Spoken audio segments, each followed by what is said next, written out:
ওয়াকফ আইনের প্রতিবাদে এই মুহূর্তে রাজ্য জুড়ে কিন্তু উত্তাপ যত দিন যাচ্ছে তত বাড়ছে। আপনারা দেখতে পাচ্ছেন, দেখতে পেয়েছেন, আগামী দিনে হয়তো দেখতে পাবেন, বাট এই ছবি কিন্তু কখনোই আমরা দেখতে চাই না।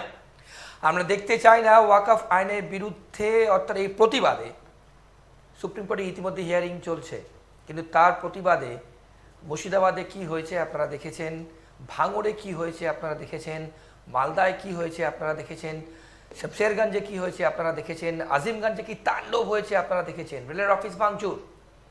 তো প্রশ্ন হচ্ছে যে এগুলো করছে কারা, এর পেছনে কাদের হাত রয়েছে, এবং যারাই করুক না কেন এই ধরনের ঘটনা, তাদের উদ্দেশ্য কি? আমরা তো প্রত্যেকটা উদ্দেশ্যের জন্য কোনো কাজ করে থাকি। তাহলে এইগুলো যা জিনিস, যা ভ্যান্ডালিজম চলছে এই মুহূর্তে রাজ্য জুড়ে, এই নিয়ে আমাদের আজকের পর্ব। আপনারা নীতি নির্ণয় না দুর্নীতি দেখছেন ট্রাইবস টিভি বাংলায়, আপনাদের সঙ্গে আমি, আমার নাম শান্তনু। এবার মুখ্যমন্ত্রী ইতিমধ্যেই ইমামদের সঙ্গে বৈঠক করেছেন এবং তিনি বার্তা দিয়েছেন শান্ত থাকার জন্য।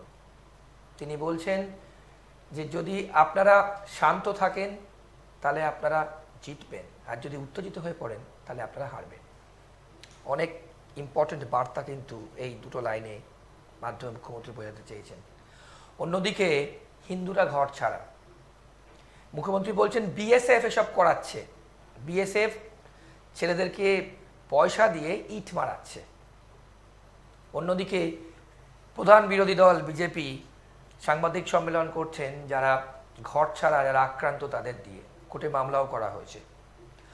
আমাদের আজকে অতিথি বিজেপির অন্যতম মুখপাত্র অরিজিৎ মুখার্জি বাদে বসে আছেন। নমস্কার।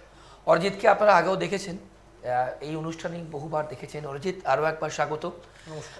আমি যেটা দিয়ে শুরু করলাম আজকের পর্ব, অরিজিৎ, সেটা তুমি কিভাবে ব্যাখ্যা করবে? মানে এই যে এসএসসির পর ওয়াকফ আইন, এখন আমি আইনই বলবো, আইন নিয়ে যা চলছে এই মুহূর্তে রাজ্যে, তোমাদের তো বিশাল অ্যাডভান্টেজ হয়ে গেল, বলো। দেখুন, অ্যাডভান্টেজের থেকেও বড় কথা, এটা ভারতবর্ষের আইনে পরিণত হয়েছে। তো সুতরাং দেশের আইনকে না মানার ক্ষমতা কারুর নেই। মুখ্যমন্ত্রী মমতা বন্দ্যোপাধ্যায় তিনি যে বিরোধিতা করে চলেছেন ক্রমান্বয়ে, এটা তিনি করতে পারেন না। তিনি সরকারের একটা পার্ট হয়ে, তিনি রাজ্য সরকারের মাথা হয়ে এটা করতে পারেন না, এটা ওনার অধিকার নেই। উনি অধিকারের বাইরে গিয়ে করছেন। 2 নম্বর কথা, কোনো সম্প্রদায় তার বিরুদ্ধে আন্দোলন করতেই পারে, কিন্তু এইরূপ আন্দোলন, এইরূপ ভ্যান্ডালিজম, এটা কোনো মতেই দাঙ্গা হতে পারে না। এটা সম্পূর্ণভাবে একটা সন্ত্রাস চলছে। দাঙ্গা কখন হয়? যখন দুপক্ষ মারামারি করে। এখানে একটি সম্প্রদায়ের ওপর আক্রমণ চালাচ্ছে, শুধু তাই নয়, তাদেরকে ঘর ছাড়া করছে, তাদেরকে হত্যা করছে, সেখানকার মহিলাদেরকে জামা কাপড় ধরে টানা হচ্ছে। চূড়ান্ত ভয়ঙ্কর বাংলাদেশে যেরূপ পরিস্থিতি তৈরি হয়েছিল, এই বাংলার বুকে ভারতবর্ষের মধ্যে একই সেম কন্ডিশন দেখা যাচ্ছে। এবং আজকে মুখ্যমন্ত্রী মমতা বন্দ্যোপাধ্যায় বলেছেন এর মধ্যে যে আপনারা শান্ত থাকুন, আমাদেরই জয় হবে, আপনারা নিশ্চিন্ত থাকুন, দিল্লির সরকার বদলাবে।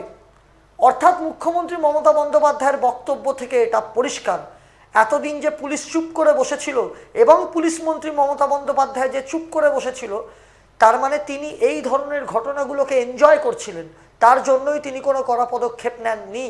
এবং যে মিডিয়া সেগুলোকে এক্সপোজ করছে, তিনি পুলিশ দিয়ে সেই মিডিয়াদেরকেও আটকানোর চেষ্টা করছেন।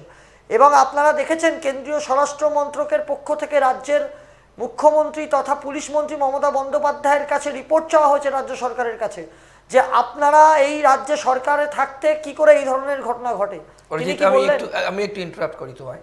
তুমি যেগুলো বলছো আমি সেইগুলো দিয়ে বাংলার মানুষ দেখছেন, কিন্তু আজকে মুখ্যমন্ত্রী ইমামদের সঙ্গে যে বৈঠক হয়েছে, যখন আপনারা এই অনুষ্ঠান দেখবেন, ইতিমধ্যেই বৈঠক হয়ে গেছে, মুখ্যমন্ত্রী কিন্তু বলছেন যে এত তাড়াহুড়ো কিসের এই ওয়াকফ আইন নিয়ে। প্রথম প্রশ্নের উত্তর দিতে হবে, শেষ করে নিই। দ্বিতীয়, মুখ্যমন্ত্রী বলছেন যে ফেক ভিডিও এবং ফেক নিউজ, তোমার দলের লোকেরা, তোমার দলের কেন্দ্রীয় নেতৃত্ব থেকে শুরু করে সবাই ফেক ভিডিও এবং ফেক নিউজ ছড়াচ্ছে। পয়েন্ট নাম্বার 3, তিনি বলছেন যে বিএসএফ, বর্ডার সিকিউরিটি ফোর্স, যাদের দায়িত্ব দেওয়া হয়েছে, হ্যাঁ, তারা কি করছে? তারা টাকা দিয়ে বাচ্চাদের, ছেলেদেরকে দিয়ে ইট মারাচ্ছে। বলো। লাস্ট পয়েন্টটা দিয়ে আমি শুরু করি, তারপর 1 নম্বর পয়েন্টে যাব। আমি এটাই বলতে চাই, বিএসএফ ভারতবর্ষের জওয়ানদের বিরুদ্ধে, বিএসএফ এর বিরুদ্ধে যে মমতা বন্দ্যোপাধ্যায় কুরুচিকর মন্তব্য করেছেন, শুধু তাই নয়, কুণাল ঘোষ তৃণমূল কংগ্রেসের মুখপাত্র এর আগের দিনও বিএসএফকে নিয়ে খুব কুরুচিকর মন্তব্য করেছেন এবং তার আমরা তীব্র ধিক্কার জানাই, একদম মন থেকে ধিক্কার জানাই। মমতা বন্দ্যোপাধ্যায়কে অবিলম্বে গ্রেপ্তার করা উচিত বলে আমরা মনে করি। কারণ মমতা বন্দ্যোপাধ্যায় ভারতীয় সেনাবাহিনীর বিরুদ্ধে, বিএসএফ এর বিরুদ্ধে, বর্ডার সিকিউরিটি ফোর্সের বিরুদ্ধে যে মন্তব্য করছেন, এর থেকে প্রমাণিত তিনি দেশবিরোধী শক্তির সাথে সম্পূর্ণ এক সরল রেখায় চলাফেরা করছেন। এবং আমরা আবার বলছি, যেখানে মমতা বন্দ্যোপাধ্যায়ের পুলিশ ফেলিওর হয়েছে, মমতা বন্দ্যোপাধ্যায়ের রাজ্যের ইন্টেলিজেন্স ব্যর্থ হয়েছে, তারপরে তিনি বিএসএফ এর কাছে সাহায্য চেয়েছেন। অর্থাৎ মমতা বন্দ্যোপাধ্যায়কে এটা মানতে হবে যে রাজ্যের বিএসএফ তো প্রথম থেকেই কন্ট্রোল করছে না ম্যাটারটা, সেখানে একটা গভর্নিং বডি আছে, রাজ্য সরকারের পুলিশ আছে, তারা জিনিসটাকে কন্ট্রোল করে। যখন পুলিশের হাত থেকে বেরিয়ে গেছে, যখন পুলিশ শাটারের তলায় লুকোচ্ছে, সোনার দোকান, জামা কাপড়ের দোকান লুট হচ্ছে, মাদের, বাবাদের, বাচ্চাদের জামা কাপড় লুট হচ্ছে, মহিলাদের ইজ্জত লুট হচ্ছে, ওষুধ লুট হচ্ছে, তখন মমতা বন্দ্যোপাধ্যায়ের পুলিশ শাটারের তলায় লুকোচ্ছে। যে ওষুধ লুট হচ্ছে বলছো, সে ওষুধের দামটা বাড়ালে কেন? দেখুন, ওষুধের দাম কেন বেড়েছে বা কিভাবে এই রাজ্যে ওষুধের জালিয়াতি হচ্ছে, সেটা রাজ্য ওষুধের দামটা না না ওষুধ জালিয়াতি। দেখুন, আজকের টপিকে আমি কথা বলতে চাই। অরিজিৎ ওষুধের দাম জালিয়াতি নিশ্চয়ই, এই নিয়ে অনুষ্ঠান আমরা করেছি, তোমাদের দলের অন্য মুখপাত্র ছিল। কিন্তু আমার প্রশ্ন, মুখ্যমন্ত্রী বলছেন গ্যাসের দাম 50 টাকা বেড়ে গেল, এই এই এই এত ভ্যান্ডালিজমের মধ্যেই এখন এই মুহূর্তে যা উত্তাপ, তার মধ্যে গ্যাসের দামটা বেড়ে গেল, এবং তার সঙ্গে আমি শেষ করিনি, তারপর ওষুধের দামটা বেড়ে গেল। দেখুন, এই এবং শুধু বেড়ে গেল না, এতটাই বেড়ে গেল যে যেগুলো আমাদের রোজ লাগে, ডেলি ইউজেজের জন্য লাগে, প্রেশারের ওষুধ আমাদের রোজ লাগে, সুগারের ওষুধ আমাদের রোজ লাগে, একদম গ্যাসের ওষুধ আমাদের রোজ লাগে, প্যারাসিটামল আমাদের প্রায় লাগে। কেন?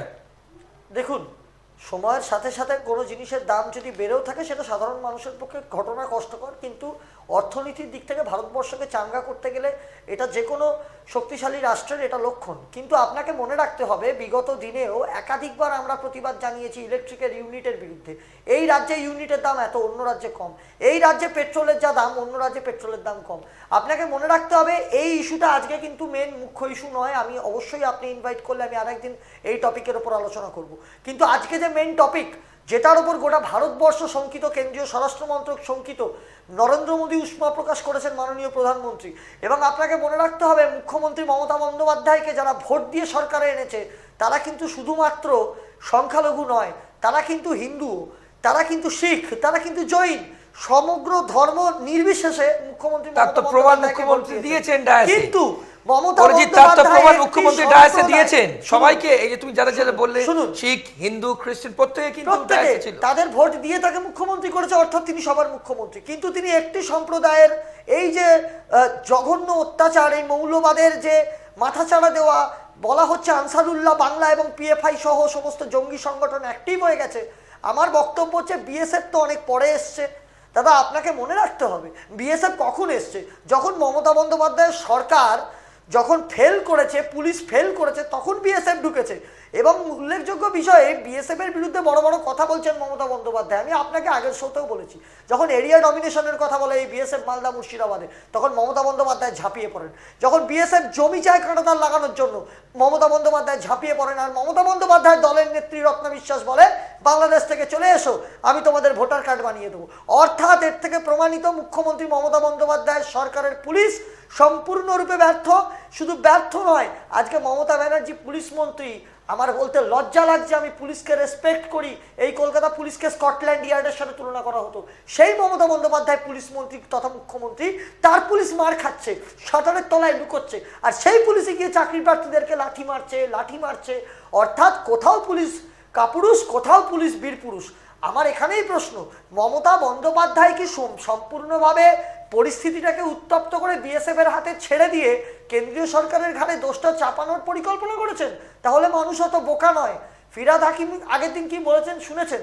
আমার একটাই বক্তব্য, মানুষ আজকে, শুধু মানুষরা, একটি সম্প্রদায়ের সনাতনীরা, হিন্দুরা আজকে ঘর ছাড়া, আজকে তারা নিজের ভিটে মাটি ছাড়া আবার 1946 সাল মনে করাচ্ছে।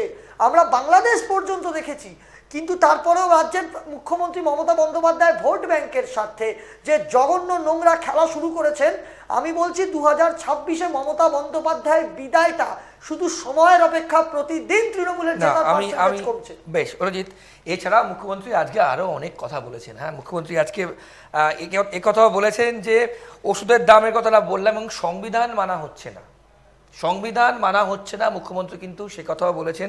এবং তার সাথে চন্দ্রবাবু নাইডু এবং নীতিশ কুমার খুব গুরুত্বপূর্ণ, কিন্তু কেন তোমরা ভালো করে জানো, সুতরাং তাদের নাম নিয়ে বলা হয়েছে তারা চুপ কেন? তাহলে কি হবে অরিজিৎ? শুনুন, যদি তারা দুজন, না শুনুন নয়, তারা দুজন যদি আজকে মুখ খোলেন কিংবা অন্য কিছু ভাবেন, কি হবে দিল্লিতে? দেখুন, চন্দ্রবাবু নাইডু, নীতিশ দুটো কুমার, পা তারা তো, NDA-র পার্টি। দুটো পা দিয়ে চলছে তো। শুনুন, আমাদের তো গরুর গাড়ির হেডলাইট আর স্যান্ডো গেঞ্জির বুক পকেটের ম্যাটার নয় যে একটা রাজ্যে টিম টিম করে জ্বলে থাকবো। আমরা একটা কথা বলি, গোটা ভারতবর্ষ জুড়ে সর্ববৃহৎ দল হচ্ছে ভারতীয় জনতা পার্টি। এনডিএর শরিক হচ্ছেন চন্দ্রবাবু নাইডু এবং নীতিশ কুমার। আমরা ভোটে লড়েছি কিন্তু এনডিএতে জোট করেই। আপনাকে মনে রাখতে হবে যে আমরা জিতে বা ম্যাজিক ফিগার পার করতে পারিনি তারপরে গিয়ে জোট করেছি, সেটা কিন্তু নয়। সুতরাং এনডিএ জোট করেই লড়াই করেছে। আবার বলছি, নরেন্দ্র মোদীজির নেতৃত্বে যে এনডিএর সরকার চলছে তাকে ফেলে দেওয়ার পরিকল্পনাটা মমতা বন্দ্যোপাধ্যায়ের কাল্পনিক আশা ছাড়া আর কিছু নয়। কিন্তু আমি একটা উল্লেখযোগ্য কথা বলি, আজকের টপিকটা অত্যন্ত গুরুত্বপূর্ণ। ভারতবর্ষের বুকে এই যে বাংলাকে অশান্ত করার পরিস্থিতি, বর্ডার সংলগ্ন অঞ্চলগুলো, মুখ্যমন্ত্রী কতটা ভয়ঙ্কর বোকা বোকা কথা বলেছেন যে কংগ্রেস যেখানে যেখানে আছে সেই সব জায়গায় হচ্ছে। আমি ধরে নিলাম কংগ্রেস যেখানে যেখানে আছে সেই সব জায়গায়, না এটা তো বাস্তব কথা। একদম। আমি বলি, সেখানকার তো এমপি কংগ্রেস। আমি বলি শান্তনুদা, আমার খুব পরিষ্কার বক্তব্য, মুখ্যমন্ত্রীর কথা যদি 2000% সত্যি হয়, তাহলে যেখানে কংগ্রেস রয়েছে, যেখানে বিজেপি রয়েছে, যেখানে সিপিএম রয়েছে, যেখানে তৃণমূল রয়েছে, তার মানে প্রত্যেকটা জায়গা কিন্তু মমতা বন্দ্যোপাধ্যায় সরকারের নেতৃত্বাধীন। এই রাজ্যেরই মধ্যে মমতা বন্দ্যোপাধ্যায়ের পুলিশ কিন্তু ওই জেলায় কাজ করে না, এই জেলায় কাজ করে, এটা কিন্তু ম্যাটার নয়। মমতা বন্দ্যোপাধ্যায় গোটা রাজ্যের মুখ্যমন্ত্রী, যেখানে কংগ্রেস থাক আর অন্য দল থাক। অর্থাৎ মমতা বন্দ্যোপাধ্যায় যে ব্যর্থ, তার এই ধরনের প্রলাপ বকা থেকে এটা প্রমাণিত। এবং এটা প্রলাপ ছাড়া আর কিছু নয়। আগামী দিনে এই বাংলায় এনআইএ প্রবেশ করছে, আমি আপনাকে দায়িত্ব নিয়ে বলে দিচ্ছি, কারণ কেন্দ্রীয় স্বরাষ্ট্র মন্ত্রকের কাছে একাধিক জায়গা থেকে রিপোর্ট গেছে, বিএসএফ রিপোর্ট দিয়েছে। এখানে ন্যাশনাল হিউম্যান কমিশন আসছে, এখানে ন্যাশনাল হিউম্যান রাইটস কমিশন তো আসবে, শুধু তাই নয়, কেন্দ্রীয় এজেন্সিগুলো অ্যাক্টিভ। আমি আপনাকে বলি, এই বাংলার বুকে যখন অভিযুক্ত, আমি বলছি না অভিযুক্ত, সিমি টেররিস্ট অ্যাক্টিভিস্ট, সিমি জঙ্গি অ্যাক্টিভিস্ট আহমেদ হাসান ইমরানকে অভিযুক্ত, বারবার বলছি কোট আনকোট, তাকে রাজ্যসভার সাংসদ করে পাঠায় এই তৃণমূল কংগ্রেস, এই মমতা ব্যানার্জির দল। তখনই কিন্তু প্রশ্নটা ওঠে যে এই বাংলার যারা শাসক দল তৃণমূল কংগ্রেস, তারা কি জঙ্গিদের সহায়তা নিচ্ছে ক্ষমতায় টিকে থাকার জন্য? কারণ আপনি দেখুন, বলা হচ্ছিল বাইরে থেকে লোক ঢুকেছে, কিন্তু পরবর্তীকালে ভিডিওতে দেখা যাচ্ছে সেখানকার লোকাল লোকও যুক্ত। এবং উল্লেখযোগ্য, সেটা কি অরিজিনাল ভিডিও? আবার বলছি, মমতা বন্দ্যোপাধ্যায় ইন্টারনেট বন্ধ করে রেখেছেন। মমতা বন্দ্যোপাধ্যায় পুলিশকে ঢুকতে দিচ্ছে, পুলিশকে দিয়ে মিডিয়াকে ঢুকতে দিচ্ছেন না। মমতা বন্দ্যোপাধ্যায় এত হাজার হাজার ভিডিও যেগুলো বেরিয়ে আসছে, সবকটা এডিটেড ভিডিও, যেখানে হিন্দুদের বাড়িঘর লুট হচ্ছে, জ্বালিয়ে দেওয়া হচ্ছে, স্টাইল বাজারের মতো একটা শপিং মল লুট হচ্ছে, সেগুলো বাস্তব ছবি, সেগুলো আমরা দেখিয়েছি, দর্শকরা দেখেছেন। দেখুন, আপনারাও দেখিয়েছেন টিভিতে, আপনাদের সাংবাদিকদের উপরও চরম অত্যাচার করা হয়েছে, তাদেরকে হুমকি দেওয়া হয়েছে। আপনি এই বলছেন এই শুভেন্দু অধিকারীকে মমতা বন্দ্যোপাধ্যায় অপমান করেন, তার দল অপমান করে? এই বিরোধী দলনেতা যখন খিচুড়ি খাওয়াচ্ছেন ওই ত্রাণ শিবিরে, তখন ওই মুর্শিদাবাদ থেকে পালিয়ে আসা এই মৌলবাদের দালালি করা তৃণমূল নেতাটাও সেই খিচুড়ি খাচ্ছে, কারণ তার অপরাধ, সে হিন্দু, সে সনাতনী। এখানে সম্পূর্ণভাবে মৌলবাদের যে চাষ করা হয়েছে, মমতা বন্দ্যোপাধ্যায় যে চাষ করেছেন, সেই চাষেই মমতা বন্দ্যোপাধ্যায়ের দলের রক্তক্ষরণ শুরু হয়েছে। এবং ভয়ঙ্করভাবে এই মৌলবাদী তৃণমূল কংগ্রেসকে সরিয়ে তারা বাংলাকে মৌলবাদের আখড়া বানানোর চেষ্টা করছে। কিন্তু যতদিন ভারতীয় জনতা পার্টির সরকার কেন্দ্রে রয়েছে এবং আগামী 2026-এর মধ্যে এই বাংলা জুড়ে যে সম্পূর্ণ প্রতিবাদের রাস্তায় সনাতনীরা যাবে, মমতা বন্দ্যোপাধ্যায় কিন্তু সামলাতে পারবেন না। আপনি বলুন তো, হাইকোর্ট, মহামান্য আদালত, মমতা ব্যানার্জি বলছেন কি যে আইন মানা হচ্ছে না। তিনি ভারতবর্ষের কোন আইনটা মানেন? ওয়াক অফ এখন আইনে পরিণত হয়েছে। মমতা বন্দ্যোপাধ্যায় হাইকোর্টের বিরুদ্ধে একাধিক মন্তব্য করেছেন, অভিষেক বন্দ্যোপাধ্যায় একাধিক মন্তব্য করেছেন বিচারপতিদের বিরুদ্ধে, এর আগেও আপনারা দেখেছেন। এইখান থেকেই পরিষ্কার মমতা বন্দ্যোপাধ্যায়ের সরকারের বিরুদ্ধে কোর্ট রায় দিয়েছে যে ওখানে আপনাকে কেন্দ্রীয় বাহিনী নামাতে হবে। অর্থাৎ এই রাজ্য সরকারের ওপর রাজ্য সরকারের ওপর আজকে কেন্দ্রীয় বাহিনী নামাতে বলছে, ওখানে রাজ্য সরকার থাকা সত্ত্বেও কোর্টের কোনো ভরসা এই রাজ্য সরকারের ওপর নেই মহামান্য বিচারপতিদের। অর্থাৎ এখান থেকে প্রমাণিত মমতা বন্দ্যোপাধ্যায় যত তাড়াতাড়ি পদত্যাগ করবেন তত তাড়াতাড়ি মমতা বন্দ্যোপাধ্যায়ের পক্ষে মঙ্গল। কিন্তু আগামী দিনে যেন বড় বেশি দেরি না হয়ে যায়, কারণ মমতা বন্দ্যোপাধ্যায় তো ভোট ব্যাংকের স্বার্থে বাংলাটাকে মৌলবাদীদের হাতে ছেড়ে দিচ্ছেন তার সরকার, এবং এটা সাধারণ মানুষ অভিযোগ। অরিজিৎ, এবার আমি একটা ট্রিকি কোয়েশ্চেন করি তোমায়। একদিকে এসএসসি আর অন্যদিকে এই মুহূর্তে দাঁড়িয়ে ওয়াকফের আইনের বিরুদ্ধে প্রতিবাদ। তোমরা বিরোধী দল, প্রধান বিরোধী দল, কোনটাকে বেশি প্রায়োরিটি দেবে? দেখুন, আমাদের কাছে প্রত্যেকটা জিনিস ইম্পর্টেন্ট। আজকে যে ছেলেটা সম্ভবত, আমি যদি খুব ভুল না হই, আত্মহত্যা করেছে, চাকরিহারা ছেলেটা, দেখুন মমতা বন্দ্যোপাধ্যায় খোদ এর জন্য দায়ী, সরকারের জন্য দায়ী। বেশ, আপনি কি করলেন শান্তনুদা? চালটাকে আনলেন, কাঁকড়টাকে মিশিয়ে দিলেন, নিয়ে বললেন যে না মিশে গেছে, আর কিছু করার নেই। অর্থাৎ আপনি জেনে বুঝে চালে কাঁকড় মিশিয়েছেন। যখন আপনাকে বাঁচতে বলা হলো আপনি বলছেন আমি বাঁচতে পারবো না, আপনি লিস্ট দিচ্ছেন না। অর্থাৎ আপনি যোগ্য আর অযোগ্যদের মধ্যে কোনো ডিফারেন্সিয়েট করতে চান না। তোমরা করতে পারবে? থেকেই প্রমাণিত। না, বিরোধী দল অবশ্যই পারবো, অবশ্যই পারবো, অবশ্যই চেষ্টা করবে। যেটুকু যা তথ্য রয়েছে এসএসসি আমি বলছি শান্তনুদা, এসএসসি এই তথ্য ইচ্ছা করে চেপে যাচ্ছে, কারণ এসএসসি চেয়ারম্যানের ক্ষমতা নেই এই রাজ্যের যিনি সর্বেসর্বা তার উপরে গিয়ে কোনো পদক্ষেপ নেওয়া। সুতরাং এই রাজ্যে সরকার যদি পরিবর্তন হয় তখন সিবিআই এবং এসএসসি একই সাথে কাজ করে এই যোগ্যদেরকে খুঁজে বার করে আনবে, এবং আগামী দিনে যারা অযোগ্য এবং যারা মমতা বন্দ্যোপাধ্যায়ের দলের নেতাদেরকে পয়সা দিয়ে চাকরিটা কিনেছেন তারাও আগামী দিনে এই কালীঘাট অভিযানে যাবে, বা আগামী দিনে তারা নবান্ন অভিযানে যাবে, বা তারা রাস্তায় প্রতিবাদ জানাবে, বা এই শাসক দলের নেতাদের কলার ধরে তারা টাকা ফেরত চাইবে। কারণ ভয়ঙ্কর দিকে এই বাংলার পরিস্থিতি যাচ্ছে। মমতা বন্দ্যোপাধ্যায় চাকরি দুর্নীতিকে ঢাকা দেওয়ার জন্য এই মৌলবাদের মাথাচাড়া দেওয়া নেতাদেরকে উস্কে দিয়েছেন। তিনি মঞ্চ থেকে দাঁড়িয়ে একাধিকবার উস্কানিমূলক মন্তব্য করেছেন, যেটা ধর্মে ধর্মে বিভেদ ঘটিয়ে। আপনি বলুন তো, আজকে মমতা বন্দ্যোপাধ্যায় বলছিলেন, আমি দেখলাম কিছুক্ষণ আগে জাস্ট দেখলাম যে মমতা বন্দ্যোপাধ্যায় বলেছেন জগন্নাথ মন্দির হলে অবশ্যই আমরা চাই অক্ষয় তৃতীয়ার দিনকে সেটা উদ্বোধন, কিন্তু সেখানে নাকি কর্মসংস্থান হবে, গরিব মানুষের উপকার হবে। যখন রাম মন্দির হয়েছিল তখন তিনি বিরোধিতা করেছিলেন কেন? 500 বছরের ইতিহাসের যখন পুনরাবৃত্তি পুনরুদ্ধার হলো, তিনি সেখানে ধর্মের বিভেদ ঘটিয়ে একটা উস্কানিমূলক মন্তব্য করে একটা যাত্রা করলেন। মুখ্যমন্ত্রী তো সবার না, মুখ্যমন্ত্রী তো সবার, মুখ্যমন্ত্রী যদি সবার হতেন না, এটা তুমি ঠিক স্টেটমেন্ট করছো না, কিন্তু মুখ্যমন্ত্রী কিন্তু সবার। তার উদাহরণ মুখ্যমন্ত্রী দিয়েছেন যখন ইমামদের সঙ্গে তার বৈঠক হলো, সেই ছবি আপনারা দেখেছেন। তিনি সনাতনীদের হয়ে কোনো কথা বলেছেন?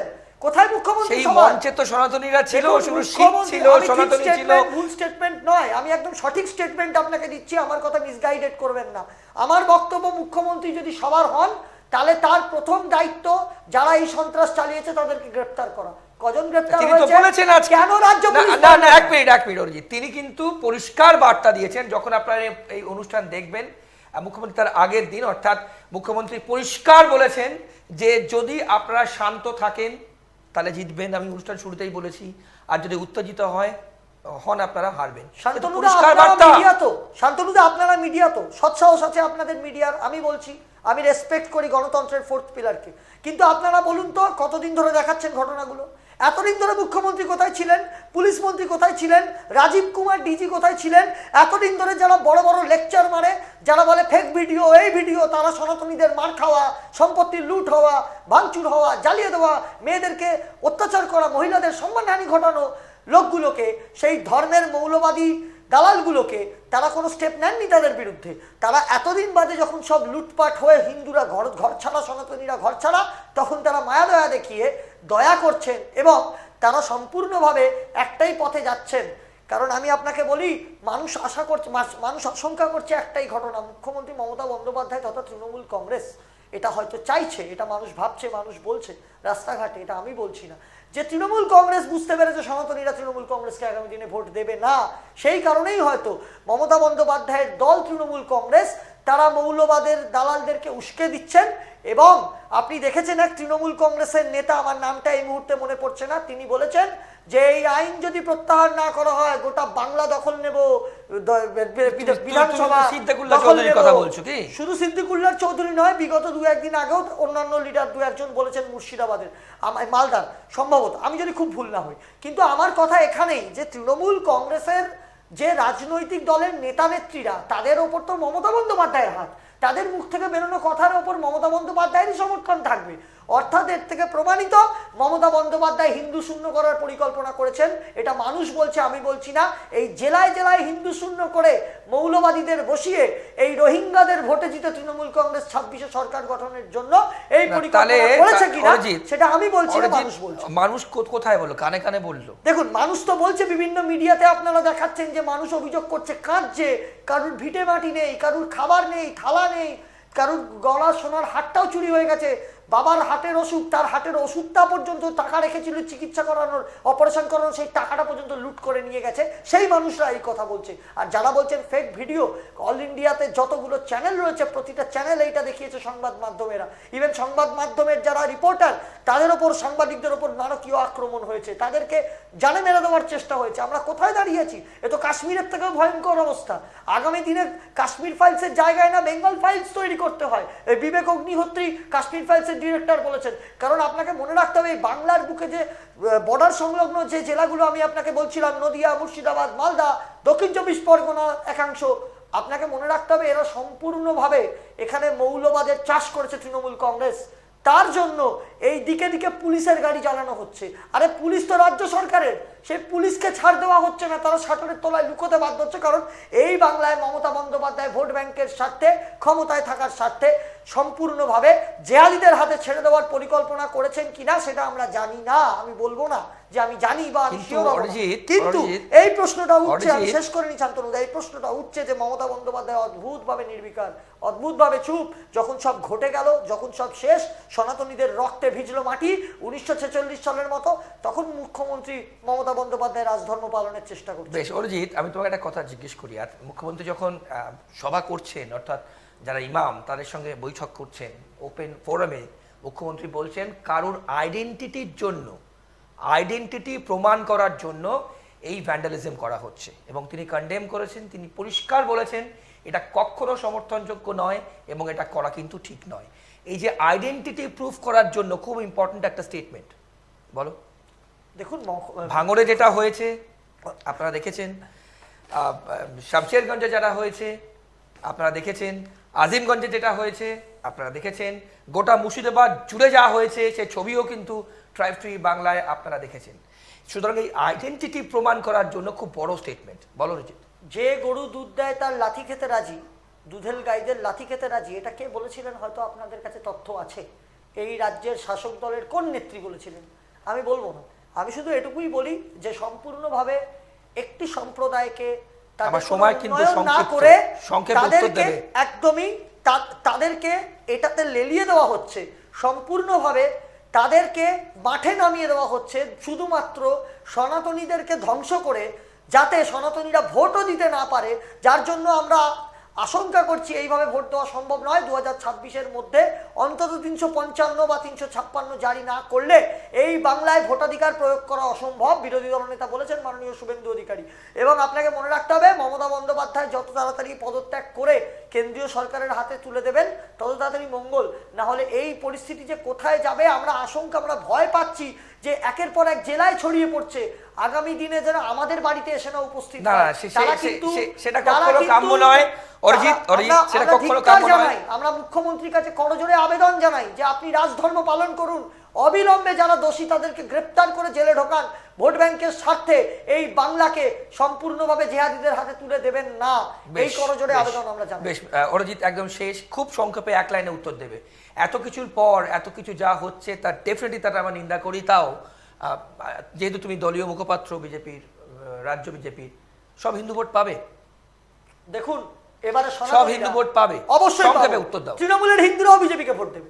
বেশ বেশ বেশ বেশ বেশ ওকে, অনেক ধন্যবাদ অরিজিৎ তোমাকে। আপনারা দেখলেন নীতি নির্ণয় না দুর্নীতি আরো একটি পর্ব, খুব গুরুত্বপূর্ণ পর্ব আমরা আপনাদের সামনে তুলে ধরলাম।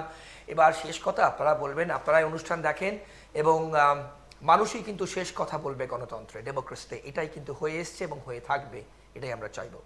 অন্যান্য সব অনুষ্ঠানের জন্য আপনাদের চোখ থাকুক ট্রাইব টিভি বাংলার পর্দা। ভালো থাকবেন, নমস্কার।